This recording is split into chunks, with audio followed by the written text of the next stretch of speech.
Witam from BA. This is a Rorschach Poland update from the 9th of April 2024. A quick summary of what's going down in Poland.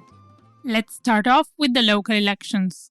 On Sunday the 7th, citizens voted for mayors and council members across the country. It was a close election as the Conservative Law and Justice Party, or PIS, won with 33% of all votes, while the ruling Civic Platform received 32%.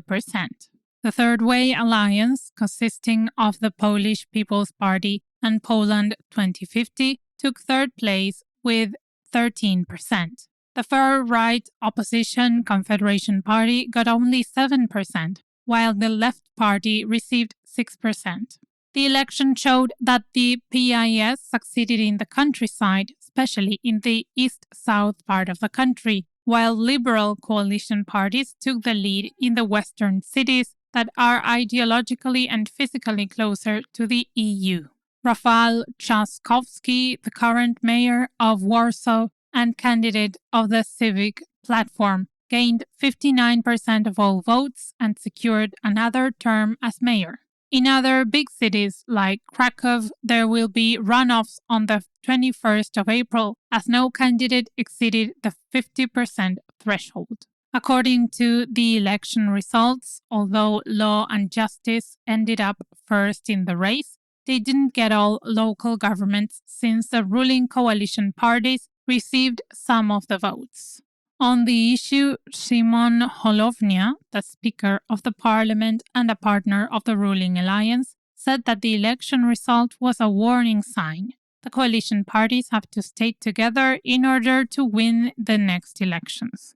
He said there are some serious disputes within the ruling coalition, especially between the Third Way and the Left Party regarding abortion. He said the alliance should resolve its problems before the 2025 presidential elections. This week, an Israeli airstrike killed international members of the World Central Kitchen, an NGO working in Gaza for humanitarian needs. Polish, British, Australian, Palestinian, and US citizens died in the attack.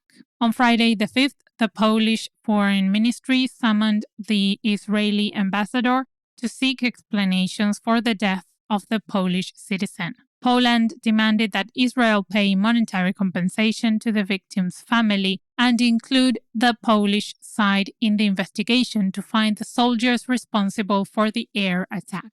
Yakov Livne, the Israeli ambassador, apologized for the airstrike. However, President Andrzej Duda said that Livne was not sincere and that he was harming Polish-Israeli relations. Some politicians from the far-right Confederation Party demanded that the government expel Yakov Livne from the country, but the executive refused.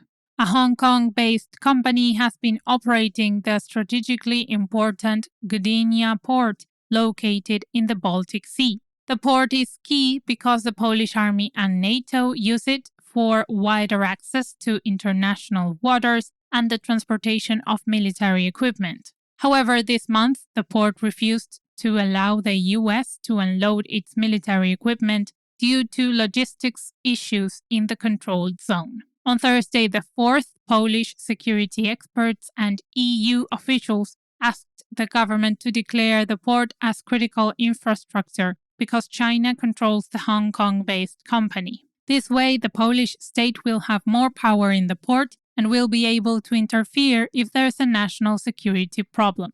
Security experts also asked the government to reduce China's influence on the country as it is a Russian ally. Up next, on Wednesday the 3rd, the parliament approved a law to protect whistleblowers. From now on, they will have more security when they inform the state about their companies breaching the law.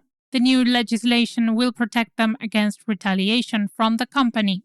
For example, the company will not be able to demand compensation because the whistleblowers damaged their reputation when reporting them. The government decided to implement this law since every European country should always meet European Union requirements in order to be a member. Poland has been paying a $15,000 daily fine to the EU for not adopting this law since 2021.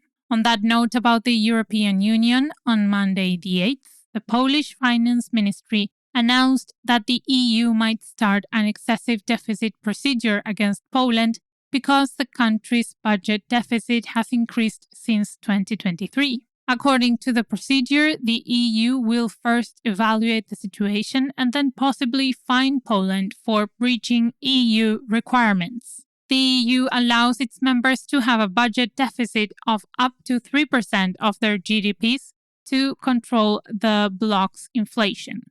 However, Poland said its deficit reached over 5% because they spent money to help Ukraine and Ukrainian refugees and to modernize the army against Russian threats. Poland will try to convince the EU not to impose fines on the country during the procedure. On Thursday the 4th, the Education Ministry announced that the Polish and Ukrainian governments had agreed to introduce compulsory education for Ukrainian children of all ages in Poland. Starting in September this year, around 50,000 to 60,000 Ukrainian children will go to school. Speaking of Ukraine, do you recall that French President Emmanuel Macron urged NATO countries to send troops to the country at war?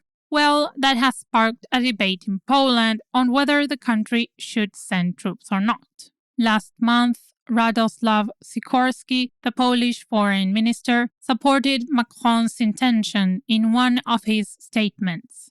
However, on Thursday the 4th, Donald Tusk, the prime minister, ruled out the possibility of sending Polish soldiers to Ukraine. He said that his government does not have any intention to engage in direct conflict with Russia in Ukraine. Let's go back to the elections for a minute.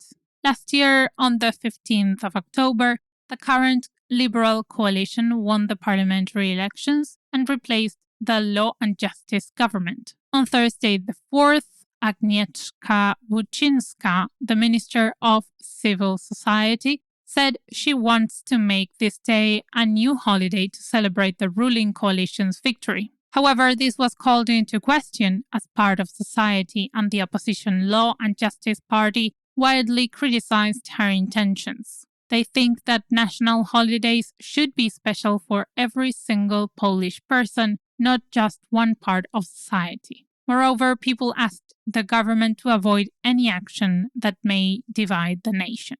The election results had some severe effects on society. On Tuesday the 9th, a 44-year-old woman in Bartoszyce injured her husband with a bone from the soup she was cooking as they were arguing about election results in their city. The police detained the woman, and now authorities say she will face up to 7 years in prison.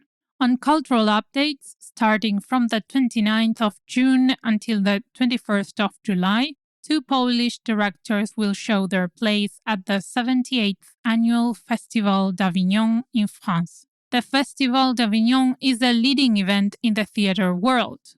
Krzysztof Warlikowski and Marta Gornicka will have 9 different stages during the festival. Warlikowski's leading show will be Elizabeth Costello, a story based on the works of Nobel Prize-winning author John Maxwell Coetzee. Gornicka will present a choir show titled Mothers, a Song for Wartime, depicting Ukrainians' war experiences. The choir will include Ukrainian and Polish women from ages 9 to 71. We want to invite you to take a look at one of Rorschach's other projects. The Daily Knowledge is a daily pocket newspaper that comes out Monday through Friday.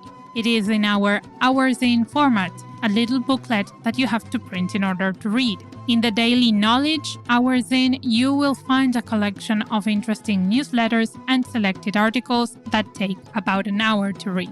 Visit rorschach.com/hoursin/thedailyKnowledge to find the latest editions. The link will also be in the show notes. Do zobaczenia!